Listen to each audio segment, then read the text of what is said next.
Guitar Pro 7 is a great piece of software with a bazillion reasons to use it. Everything from grabbing tabs off the internet and learning it, to the tabs they include right when you have the load screen on, to using it to transcribe your own songs if you're learning how to play songs and you want to notate them and write them down and double check back. If you're a geezer like me with old man brain and you can't remember anything that you play or write. This is 2,000 years talking to you. When you're in your own band writing songs and you want to keep track of what you did, you can put it all in Guitar Pro, and then when you go to rehearse with your band like 6 months later, you have it written down in front of you and you can remember what the heck you played. But of all those great things, this is not the main reason that I use this software. There's one other use which I think is by far the #1 use and best use of this software. That's what we're going to talk about today, and welcome to Music with Marky.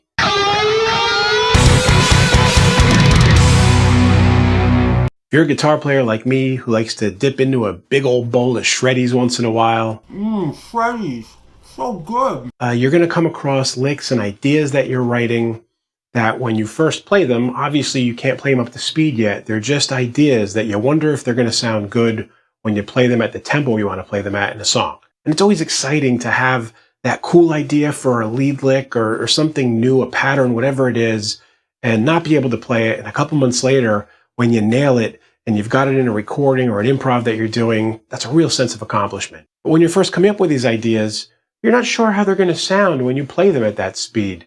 They sound a little weird slow maybe even, or maybe they sound okay slow, and you go to play them quicker, and you do all that work on them, and you plug it into a song or an improv piece that you're working on, and they just sound like mush, or they don't sound that good, and you just spent 2 or 3 months or whatever it was slugging along with the metronome, learning a riff that's just not that good. The last thing you want to do is spend a couple months on a lick that is about as exciting to listen to as it is to watch a senior's chess tour.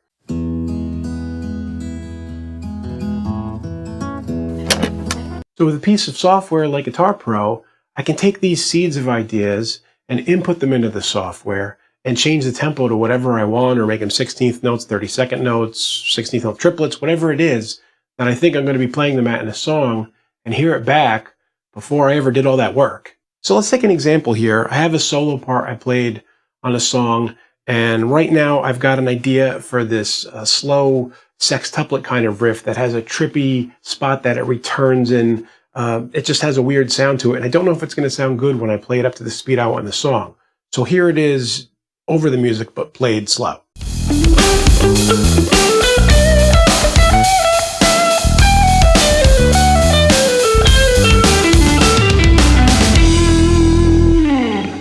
So I want to be able to do it twice that speed. I want to just use it in the last measure of the solo and have it have a good climactic feel to it, a real kind of ripping ending to the solo. But I want to make sure that that weird repeat that I have going on where I come back to the 14th fret, because I got 6 notes there. Usually when you play something like this, then you might go, you mix some chromatics in there, be logically linear on the strings. I'm not being typically logical. I'm coming back to that 14th fret right there. Now it's got a weird repeated phrase to it. The whole thing has kind of a trippy quality to it. I don't know if it's going to work at speed. So I'm going to put it in Guitar Pro, and I'm going to listen back to it at that double speed I want to reach.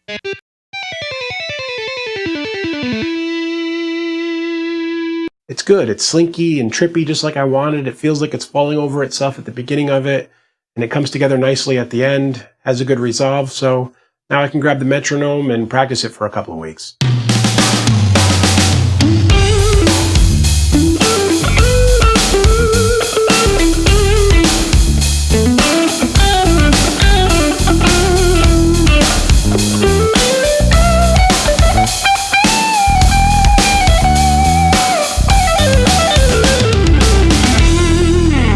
This is it. This is 90% of how I come up with ideas and add things to my guitar bag of tricks, or my vocabulary as it were on guitar.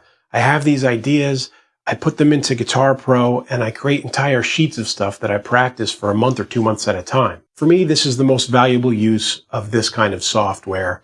And, you know, if you want to see more detail on the software, you want to really see me dig into it, it's really feature rich, and there's a lot more we can talk about with it, but I think that's kind of been done before, and I just wanted to show what it is that I use the software for and what I think is the greatest value. But if you want to see me dig into it more and you're more interested in what the software's got, let me know in the comments below and I'll put something together. And if you have any other questions or comments, of course, leave them below. I always get back to everyone as soon as I can. And until next time, guys, keep making great music. Hey friends, don't forget to subscribe and turn on notifications. It makes the whole world better.